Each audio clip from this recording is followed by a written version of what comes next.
Bulag ang aming barko, ngunit patuloy pa rin ang pagdagsa ng maraming biyaya guys, or ng blessings.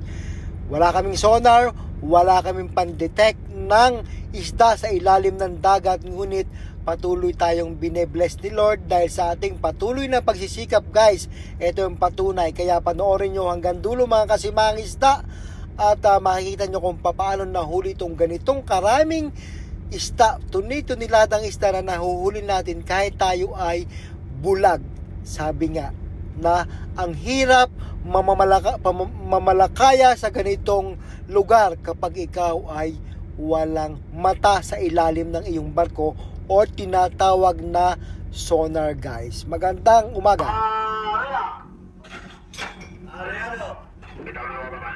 Good morning guys. Ito, Maria kami ng silong.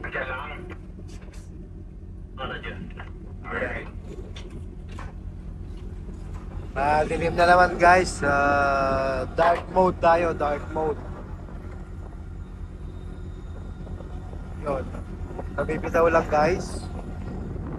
At ito yung ating kinaryahan na yan, nakailaw yung light boat, may silong siya guys. So welcome guys to my channel. Sa bago lang po sa ating YouTube channel, ito po yung ating pamamaraan kung paano tayo umarya ng silong sa madaling araw. Alas 5 na po ng madaling araw dito ngayon guys. Kasalukuyan kaming umarya.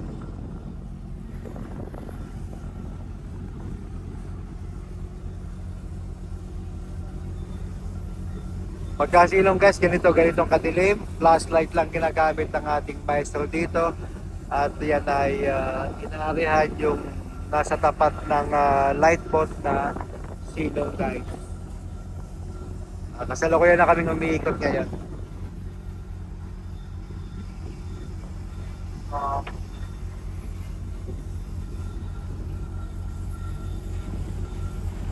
Ngayon ang bat natin, yan ang kadena. Tuloy-tuloy na nilalaglag dyan guys. Hindi nila yan ang main skate dyan.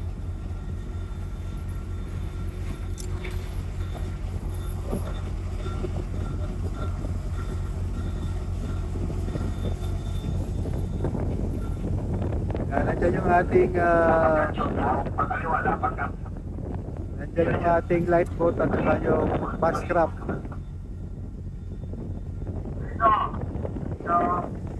Yun naman yung ating main skip guys. Yun ang humihila ng ating nakuha.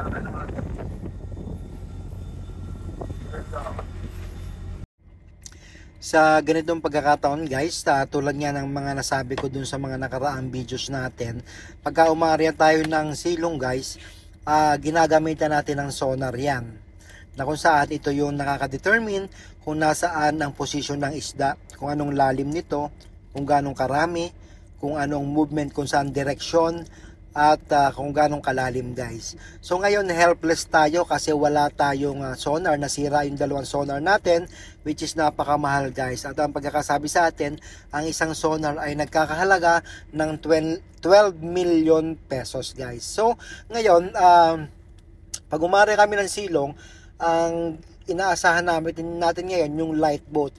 Kasi yung light boat, mayroon yan sonar na sarili niya, mayroon ding fish finder. So ginagamit yung fish finder guys kung ang isda ay nasa tapat nila. Makikita nila yan doon sa pinakailalim ng lambat ng kanilang ng boat, ng light boat. Nasa tapat nila mismo yung indications ng isda doon sa fish finder. Ang sonar naman guys ay ginagamit natin in a distant ba, sa distansya, sa tapat na mismo at saka sa distansya. Kung ganong range yung gagamitin mo doon sa iyong sonar para ma-detect yung isda, yun ang pagkakaiba nila.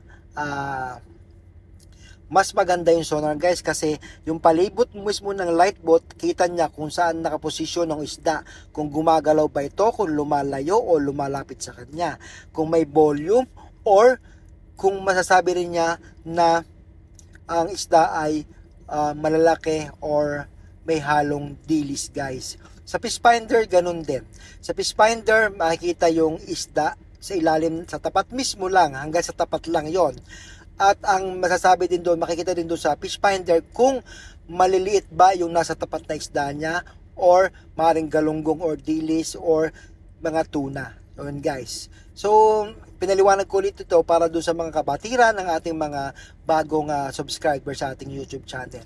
So, ngayon nga helpless kami kasi wala kaming ganon.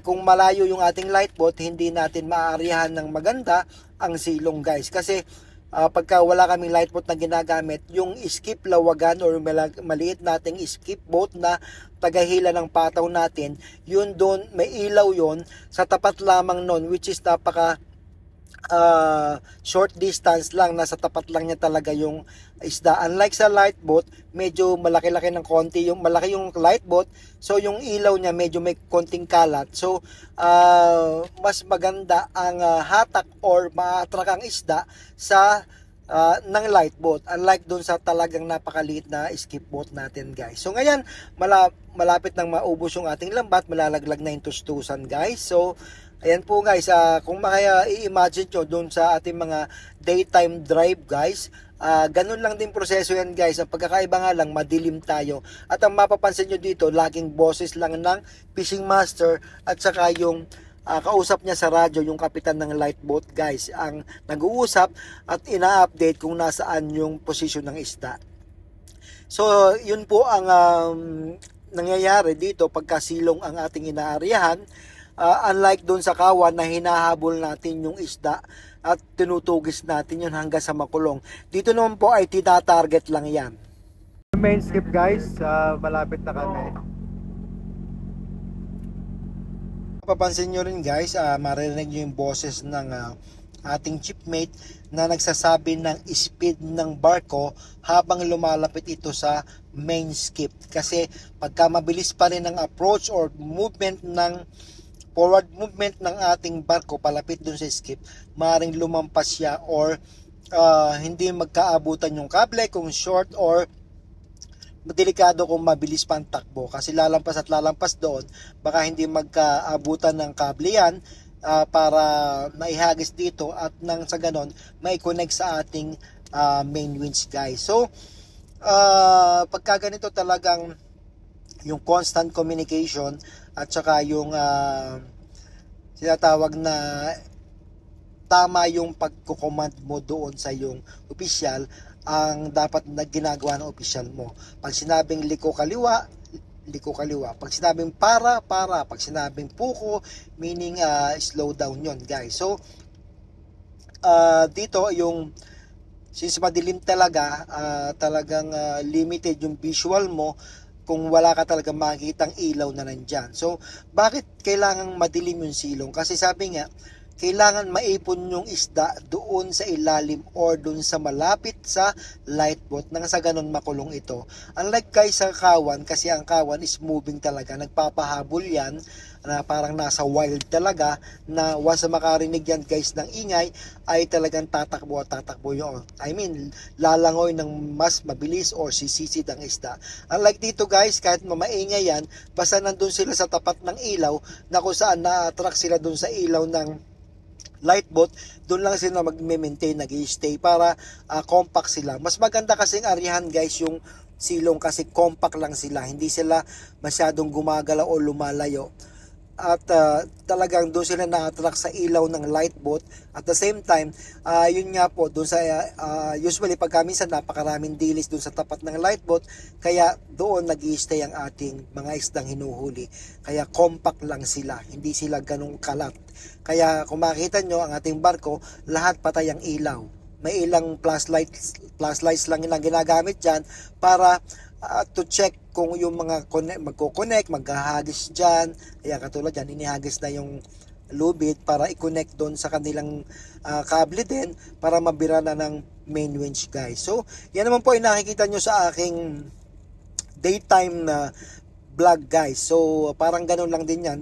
Ang pagkakaiba nga na talagang madilim at wala kang masyadong makikita kundi ilaw ng light boat, ilaw ng fastcraft, yan katulad ng ilaw ng main skip guys. So all in all, same procedure lang yan. At ang nangyayari nga lang talaga is yung total darkness tayo dyan. Same procedure lang yan guys. Ang ano nga lang kasi dito, ang tinatarget mo ay nasa isang lugar at hindi gaanong moving, just like doon sa daytime drive natin guys. So Yan po ay para sa kabatiran ng ating mga bagong subscriber dito sa ating YouTube channel. Shoutout po sa ating mga subscriber. Nasa 66,000 na subscriber na po tayo ngayon at patuloy po tayong dumadami. Kaya maraming salamat po sa pagtangkilik sa ating mga vlog guys. At patuloy po tayong magbablog habang may pagkakataon pag tayo ay nasa laut guys. So ayan, at nagpanagpo na nga sila guys. At ang mangyayari dyan is pag inirelease yung kable na yon, alis na yung main skip dyan, papunta na doon sa right side ng barko para siya naman yung mag-guide sa ating barko. Inihaharap yan sa hangin, sa alon, sa parang nagiging timon ng ating barko habang tayo ay naka-area. Ayan guys. We have to cut the video mamaya na lang ulit maaga pagka maliwanag na sa kanyo makita itong ating inaryahan. Pagka maliwanag na guys, nandito pa rin sa ating loob ng lampatihan ng ating inaryahan na light boat guys. Magandang umaga sa inyo lahat mga kasimahang isda. Original is always the best. Thank you, thank you. Stay tuned lamang po. Good morning ulit mga kasimahang isda. Ayan, nandito pa rin yung ating light boat sa loob ng ating lambat. Yan yung ating inarihan kanina. Pasensya na guys pagka talagang ganitong silong talagang madilim yan. Hindi pwedeng may ilaw kasi kung saan ng ilaw doon kakalat ang isda. Hindi siya mahuhuli ng buo kasi kalat siya. Once nakakita sila ng ilaw. So ngayon, eto nandito pa rin sila sa loob ng ating lambat. At as per sabi nila, may indication pa rin sa tapat nila. Although kami guys wala kaming sonar kaya hindi kami basta-basta makakarya ng silong kapag kayan ay hindi tumatapat sa aming ilaw or sa ilaw ng aming skip lawagan. So kailangan namin ng assistance from the light boat guys, kaya sila yung may sonar. So ngayon, sabi ko nga sa mga nakaraang vlog natin, hindi talaga makapamalakaya ng maganda kapag kasiraan sonar kasi once na umarya ka, hindi mo na alam kung nasaan yung isda pagka ito ay lumubog. Kaya mahirap talaga ang walang sonar dito sa international commercial fishing. So pagka ganito, talagang yung aming light boat ang aming napapakinabangan para mag-ilaw sa ating silong. Kasi pagka lumayo na, dumistansya na yun sa tapat sa ilaw, hindi na namin madidetect kung saang lugar yan o anong lalim dito, kung may volume ba. So kaya ito, yun ang trabaho ng isang light boat dito sa atin sa pamamalakayan natin, kaya kailangan talaga may assistance na ganito kapag wala kang sonar. Good morning ulit mga kasimahang isda. May nakita na ako kaninang 2 pirasong malaking tuna na tumalon dito sa loob ng lambat. So most probably may laman dito at hindi ko masabi ang volume kasi wala kaming sonar. Ayan guys, stay tuned mga kasimahang isda. Magandang umaga at ito ang early morning blessing mula sa ating silong. Thank you po kasimahang isda. Yan, nakikita nyo ngayon yung alon-alon na yan, parang nangingitim na tim na yan. Ibang kulay yan sa dagat, kita nyo, may mga pumipisik-pisik dyan actually. So nandyan yung isda sa loob, pero ayan, ang dami sa labas, yung gumuguhit na itim na yan. Ayan, at dun sa dulo na yon, isda pa rin yan guys. Hindi siya tumapat talaga sa ilaw ng light boat guys. Yang gumuhit na mahabang yan, isda yan. Ito yan, isda yan guys. Distansya yan doon sa ilaw ng light boat, kaya hindi siya nahagip ng pagkaarya natin. So ganyan nga nangyayari guys pagka hindi maganda yung kung wala tayong sonar, kasi dapat nahagip yan hindi siya inabutan natin dahil distansya. Hindi naman makita ng ating barko dahil wala kang sonar. So ganyan guys ang nangyayari kapag talagang ang isda ay hindi tumapat sa ating light boat or sa ating mismong barko, hindi siya nahahagip malayo. So malaking grupo sana guys, kaso eto ang nangyari, meron lang sa loob, pero hindi pa natin alam kung gaano karami ito. Kaya naman thank you Lord kasi may blessings pa rin tayo. Ayan tumpok na yan. At sana kahit pa paano makabawi man tayo sa gastos, dahil sa napakalaki nga guys ng gastos dito, araw-araw na binabayaran. Tapos yung operational expense talaga kailangan mabawi mo in a day. Kasi sa unang araw, sa isang araw pa lang, libong dolyar nang binabayaran dito ng kumpanya para makapamalakaya ka. May huli o wala, may bayad ka dito, may per day ka dito guys.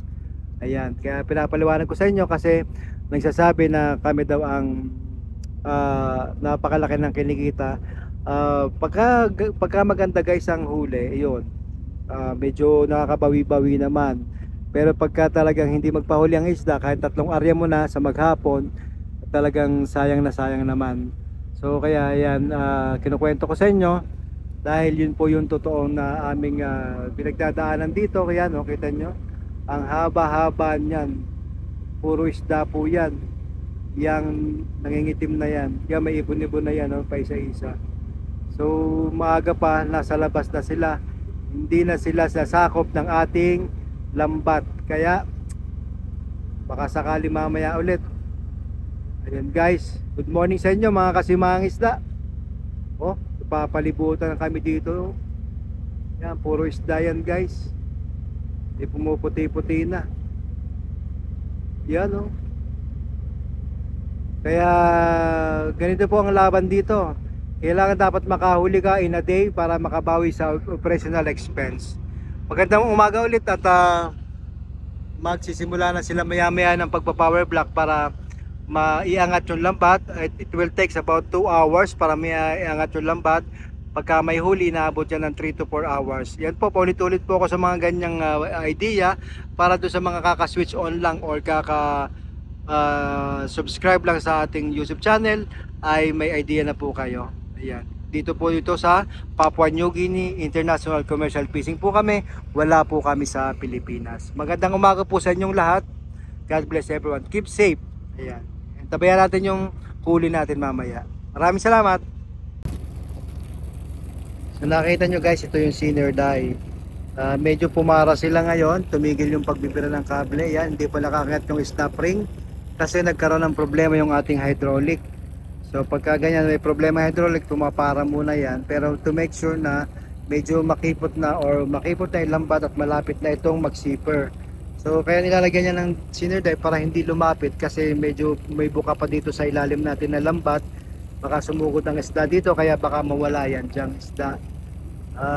Yan po ang purpose kung bakit may kulay green na yan, kasi yan yung pang takot or para lumayo ang isda dito sa atin, kung saan wala pa yung lambat dito sa tapat natin ay medyo buka pa, kaya yan medyo may pumipitik-pitik nga dito sa malapit.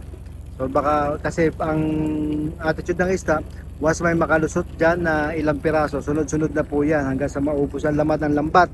Kaya pinoproteksyonan itong side na ito para hindi makatakas ang isda. Yan, kita nyo yung kable na yan. Yan, kable yan. So dyan naka connect yung ating stop ring na nakakabit sa kadena at nakakabit sa ating lambat na siya nagpapalalim ng ating lambat guys.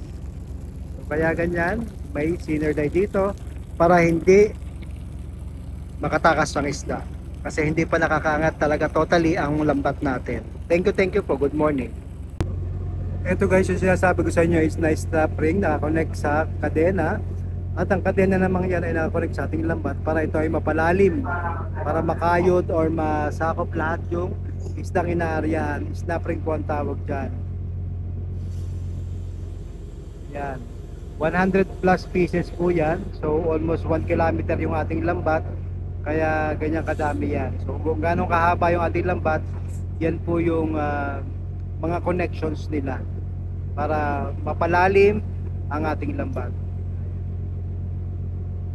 Yan po yung triangle na end part ng ating lambat na huling lumaglag kanina sa pagarya. So binibira na yan guys ng power block.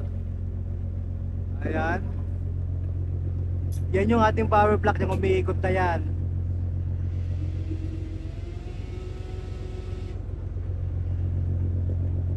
Yan po ay bibira, bigyan po ang bumibira guys.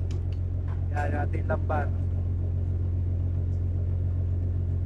So ganyan po yung idea para makita nyo kung paano hinuhuli yung mga kinakain yung tuna guys na inilalata. Kami po yung nagsusupply sa ating mga canning facilities worldwide. Mayroon po sa Pilipinas, sa Jensan. Mostly ang isda namin dinadala sa Jensan, sa Taiwan, Japan, Korea, Europe, at iba't iba pang lugar guys. So dito po, sabi ko nga, dito hinuhuli yung mga inilalata. Kami po ay puro frozen fish po ang aming dinideliver sa mga canning para ito ay process nila para sa canning guys. Yung mga dilatang tuna na kinakain ninyo guys, maaaring kami ang nakahuli guys. Yan po ay reiteration lang. Paulit-ulit ko po sinasabi yan guys dahil para naman po sa kabatiran ng ating mga bagong subscribers sa ating YouTube channel. Ganito po ang proseso sa international commercial fishing kung paano hinuhuli yung mga tuna guys. Tuna at saka gulyasan, skipjack na tinatawag sa Ingles. Kung nakikita nyo po yung iba dyan sa mga vlog na yung iba po kinakawil nila, yun po ay pangpalengke lang. Ito po ay pangkaning, pangkaning lamang ito, inilalata. Paulit-ulit po tayo dyan na sa ganon ay malaman ng ating mga subscriber, lalo na yung mga baguhan lamang po. Ito po ay palagi kong sinasabi sa inyo. Ito po ang inyong kasimang isda. Ako po ang helicopter pilot na naghahanap ng isda sa Pacific Ocean. Ako po yung tuna spotter guys. Kaya naman sabi nila bakit daw ako ay hindi tumutulong sa paglalambat, puro lang daw ako video. No po, hindi ko po trabaho yung ganyan. Iba po ang trabaho namin. May kanya-kanya po kaming may kanya-kanya kaming tungkulin dito. Ang tungkulin ko po ay lumipad ng helicopter para maghanap ng isda dito sa Pacific Ocean. Ayan guys, hindi po ako karaniwang mangingisda na makikita nyo yan sa lambat o sa escape o saan man. Ako po ay makikita nyo palagi na lumilipad, naghahanap ng isda. Kaya stay tuned at subscribe na po. Please click the notification bell para lagi kayong updated sa aking mga bagong videos. Yan po, nag-start na sila ng power block. Sabi ko nga kanina, mga 2 hours bago may akit ng lambat. And then kung may huli, inaabot kami ng 3 to 4 hours guys. Thank you guys. At antabayan na natin para mamaya hindi masyado napakahaba ng ating video. At baka kayo ay maboring sa paghihintay. So, relax muna tayo guys. Kape-kape muna. Good morning sa inyong lahat. At hintayin natin guys ang pagkatapos nito kung ilan ang tunilada natin nahuli dito sa ating silong. Magandang umaga, si Manging Isda. Ganyan po ang proseso ng papatas ng lambat nila guys. Nakahiwala yung pataw sa lambat. Yan. Yung po pumipito, yun po yung maestro. Yan, nakaputi ng helmet, nakakulay parang violet blue yung kanyang jacket.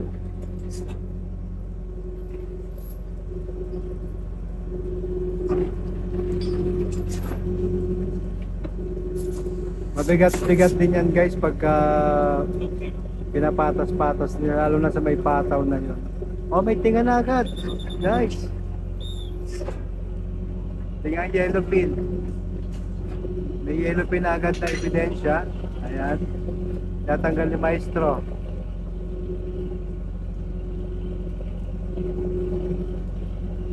Ayan. Ganyan guys pagka madilim ang aryada. Usually may mga tinga-tinga yan na isda dahil nababangga sila sa lambat. Pag nabangga sa lambat guys ay tumitinga kagad siya kasi madilim nga, madilim. So may ebidensya na guys, malaki yung isda. Stay tuned mga kasimangis mga 2 hours pa. Thank you, good morning. Sa gawing ito guys, yan ang ingitim na yan. Yan yung mga pagkain ng isda, ng tuna. Yan ang kinakain nila guys. So most probably nasa ilalim lang yung isda dito, nasa loob ng ating lambat. Yung alon-alon na yan, maliliit na pagkain niya ng isda. Pero pagka yan guys ay medyo makipot na or mamaya makikita nyo yun sa labas. Lumalabas lahat ng mga pagkain pagka enclosed na or medyo kipot na yung lambat guys. So pinapakita ko na sa inyo lahat guys para yung idea malaman nyo kung paano hinuhula yung mga nilalatang isda guys. Thank you. Marami nang tumiting nga guys, mga gulyasan, no? Na pinapagpag nila. Medyo makipot-kipot na rin tong ating lambat guys, kaya malapit-lapit na to. Mga ilang minuto pa. May isasampa na natin yung lambat, makikita na natin yung isla guys, kung gaano karami. Oh, sayang naman.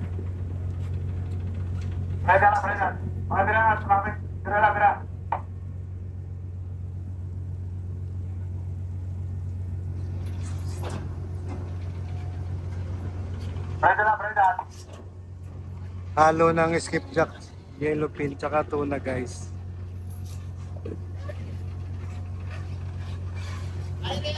Dami oh.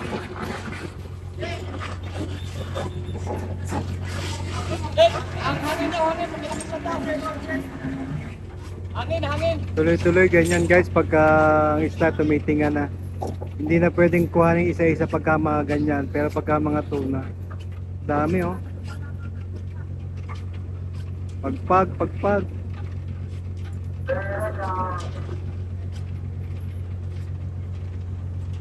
Lapit-lapit na to guys. Talaga naman, sayang yung isda pagka tumitinga lang.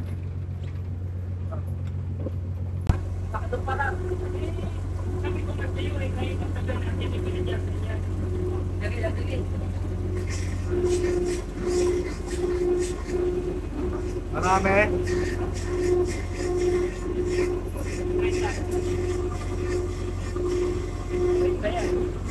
Huwag yan, masukol na yan. Masukol na yan.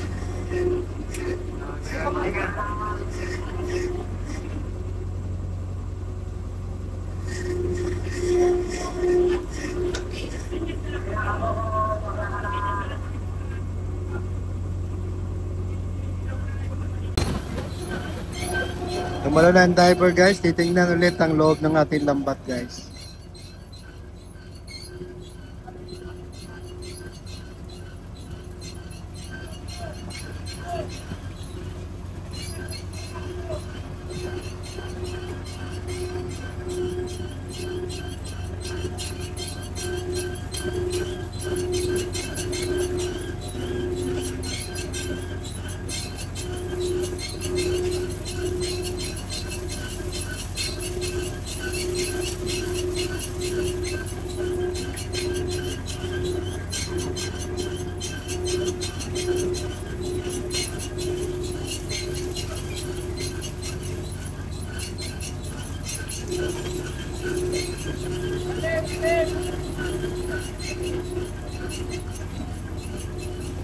Habang kumikipot guys, tumitinga at pagka madami ay medyo limited space na yung kanilang nilalangoyan, kaya bumabangga sila sa lambat.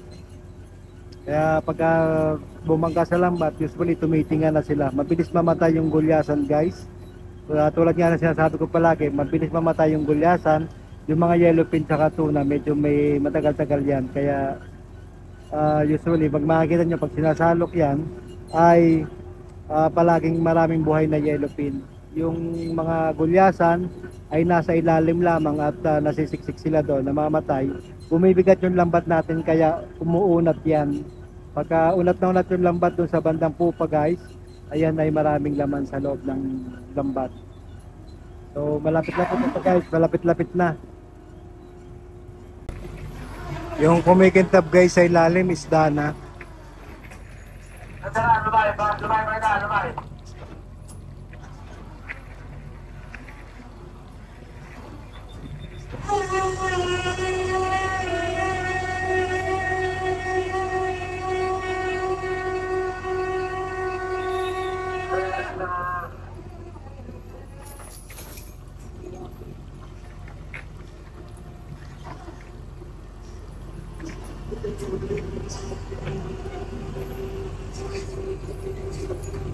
Ayan, tuna.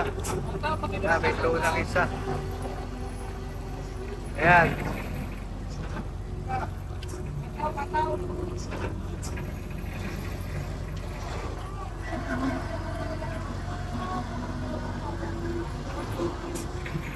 Ayan na. Yan,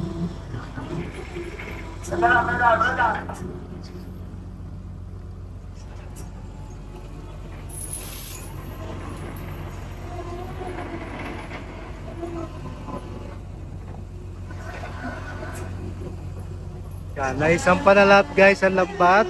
So, kakalas kasi na to para may angat naman yung isda.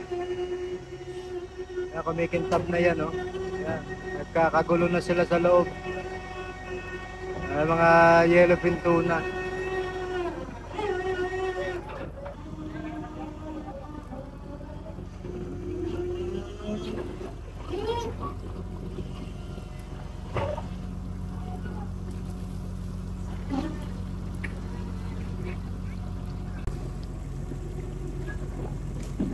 Ayan. Kitang-kita na isda guys. Halo siya.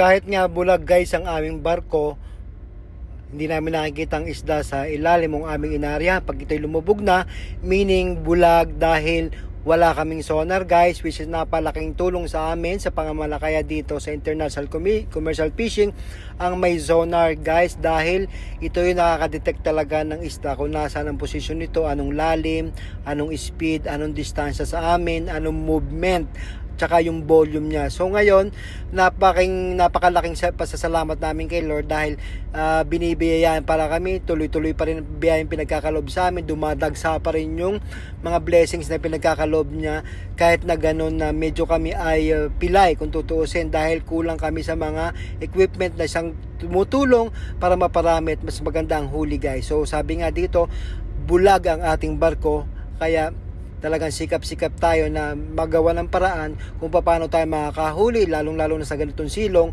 na hindi natin nakikita ang inaaryahan natin sa during night time or sa madaling araw guys. Kaya naman, thank you Lord for the blessings at talagang kami ay nabe-bless dito sa patuloy natin paghahanap buhay at pagsusumikap na magkaroon ng kita para sa amin at sa ating kumpanya guys. Alam naman po natin na napakalaki ng gastos dito ng kumpanya, kaya naman po kami ay talaga nagsisikap dito na sa ganon masuklian natin ang kabutihan ng ating kumpanya para tayo ay kumita rin guys. So sabi nga, kahit bulag, dumadagsa pa rin ang blessings. Kung sino yung may kapansanan, kung sa tao man guys, ay bine-bless ni Lord. Yan guys. So, parang kasing may kapansanan kami pagkakawi walang sonar. Hopeless, talagang kokonti yung pag-asa namin palagi. Kaya yan guys, si mga isda lamang po. Maraming salamat. Sa pagkakataong yan guys, ay kasunod na yan ay magsasalok na tayo dahil istrobo na yan, at pag nabira yan guys ay kasunod niyan ay pagsasalok na guys. So yan, tulad natin ang fishing master nga yan, siyang nagmamaniobra dyan ng control, siya nagmamanage dyan sa mga tao, siya sumisigaw dyan palagi para maging alert ang mga tao, kaya mga kasimangis, excuse me, kaya minsan kung marinig nyo masyado, minsan mayroong malakas na boses siya or minsan may bad words na sinasabi, which is hindi naman yung intentional. That is part of a command na konsakwan para ma-alert ang mga tao at nang sa ganon okay ang lahat. Salok na tayo guys, ayan, talaga naman busog na busog ang ating salok. Pangalawang salok na to guys, hindi ko nakahanan yung una kasi busy ako dun sa pag-content dun sa isa. So eto naman, gagawa sila sa salmon. Daming yellowfin. Pero parang majority yellowfin. Majority yellowfin guys. 3.5 to 5 kilos.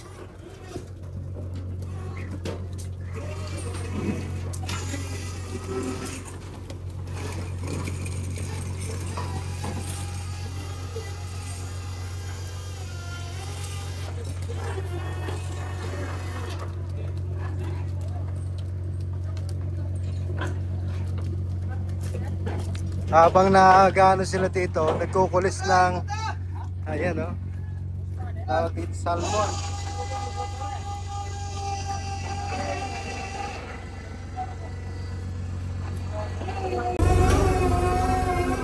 punong-puno pa rin, halos puno.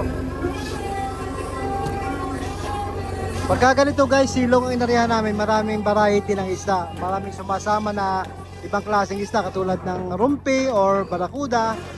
Merong salmon, may tulingan, may galunggong. Ayan. There. Hoy, keluar segera.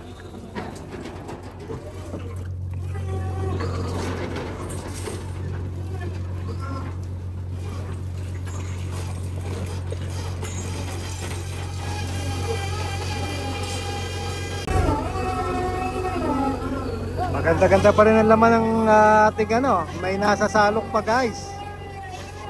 Sana maka 30 tons naman lang.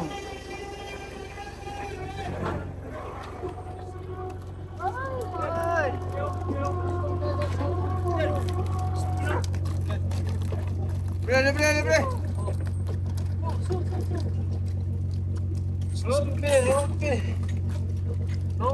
Kisip. Para. Kaya magsusukat na yung ating server. Yellowfin talaga. Majority guys siya yellowfin.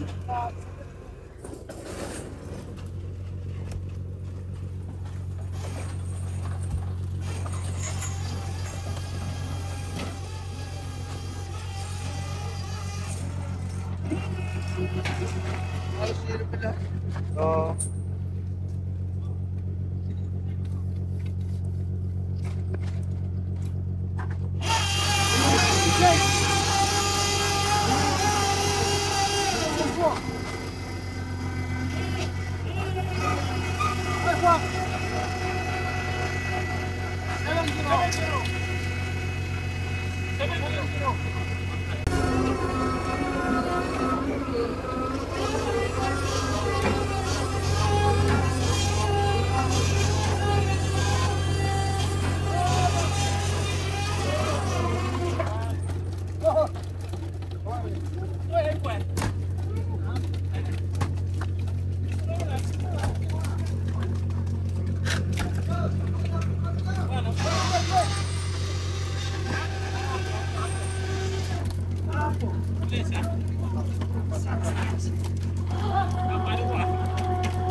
Vai belah cibulet ya, no kan mau di belakang.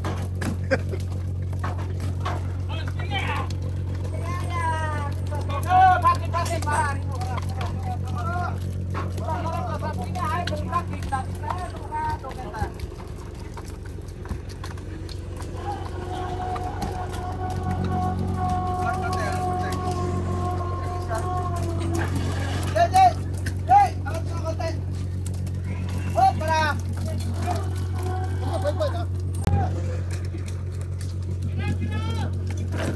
Five one.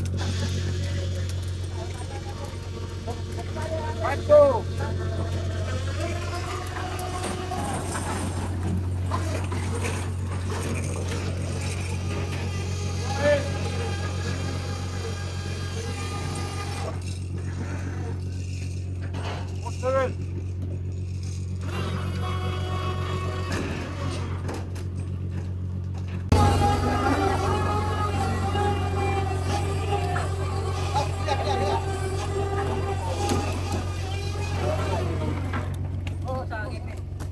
Halos mapuno. Yan.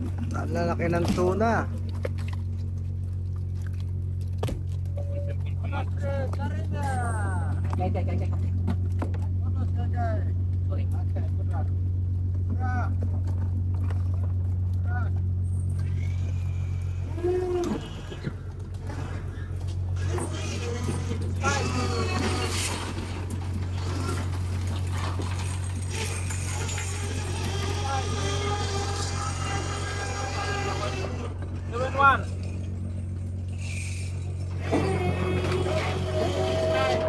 Again guys, sinusukat yan para malaman ang timbang nila. May corresponding length yan versus weight yan guys. Kung yan ay pre-estimated na or na-measure nila kung ganong haba niyan, ay nalalaman na kung gano'n ang timbang.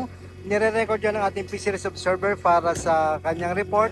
At the same time para malaman na ang ating inaarehang isda ay nasa quality or standard guys, na hindi tayo nakakahuli ng maliliit talaga na isda dito. At at the same time ito po ay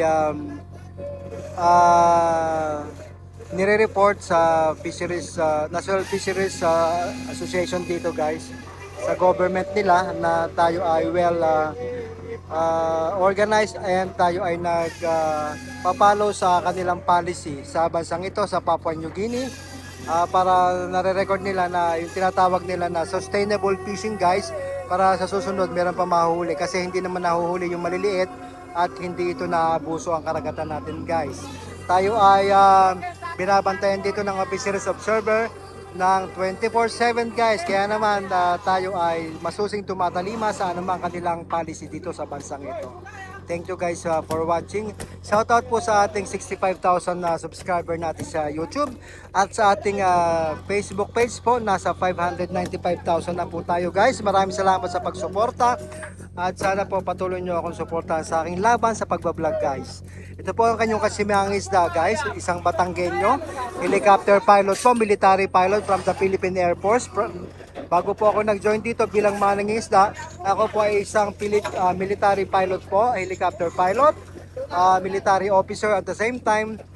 Yan nga guys, nasa 15 to magsi 16 years na ako dito guys, naghahanap ng isda. Ang trabaho ko po dito ay maghanap ng isda para may maaryahan ng ating mga kasamahan dito sa pangingisda guys. Dahil napakalawak po ng Pacific Ocean, kaya naman kailangan natin ng helicopter sa paghahanap guys. Yun po ang tulong ko dito bilang isang mangingisda or tuna spotter. Maraming salamat guys, at malapit-lapit na rin to. Sana maka 30 tons man lamang. Malapit na rin tumatapos guys, parang kalakalahati na lang nasa salok. So pagka ganyan guys, wala na gaano masalok, konti ng pakonti yung nasa laman ng ating bag portion. Kaya sila ganyan guys, nag-aagawan sila dun sa pangulam guys, salmon, barakuda, galunggong, ayan guys. Kasi siyempre pagkasawa ka na sa tuna o sa gulyasan, at least may ibang variety naman o ibang choice ka naman na pwedeng menu tulad ng salmon guys, o galunggong o tulingan. So ayan guys, pagkasilong guys, maraming species ng isda na sumasama. So ito po ay reiteration lang sa mga bago lang po na ating mga kasamahan na or ating mga followers, mga kasimangisda or subscribers. Yan po ay inire-reiterate ko lang po para malaman ng mga bago nating subscribers na ganito po ang proseso ng pangingisda dito sa International Commercial Fishing sa Papua New Guinea po kami. Pacific Ocean po ang aming pinangingisdaan guys. Ayan.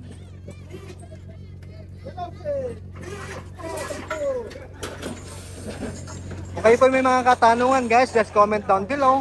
O kung gusto nyo may content ko, ay gagawan po natin ng paraan. Kaya naman, please like, share, comment, and subscribe na rin po. Click the notification bell para lagi ko yung updated sa ating mga vlog. Thank you guys. At malapit-lapit na to. Naka 30 tons na to actually sa total. So dagdag na lang itong mga nasa huli.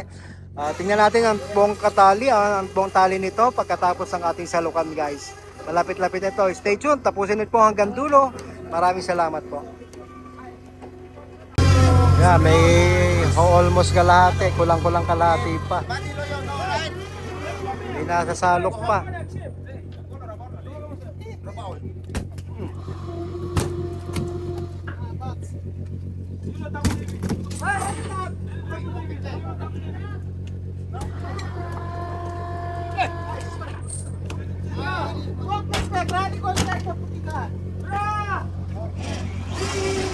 Salmon, salmon. Sarap yan.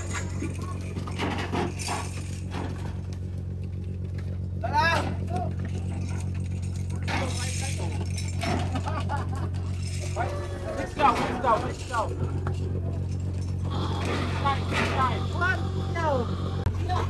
Yan na yung last guys na nasa tambat natin. So umabot tayo ng 44 tons guys. 44 tons yung silong natin guys. So thank you guys for watching. Thank you Lord for the blessing. Keep safe everyone. Maraming salamat dito sa blessings na nakuha natin ngayong umaga sa ating silong. Ayan. Ito na lang natin tira guys. Ha?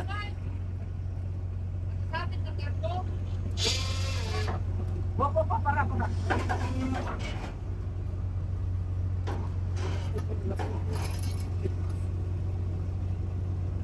Simang isda lamang po.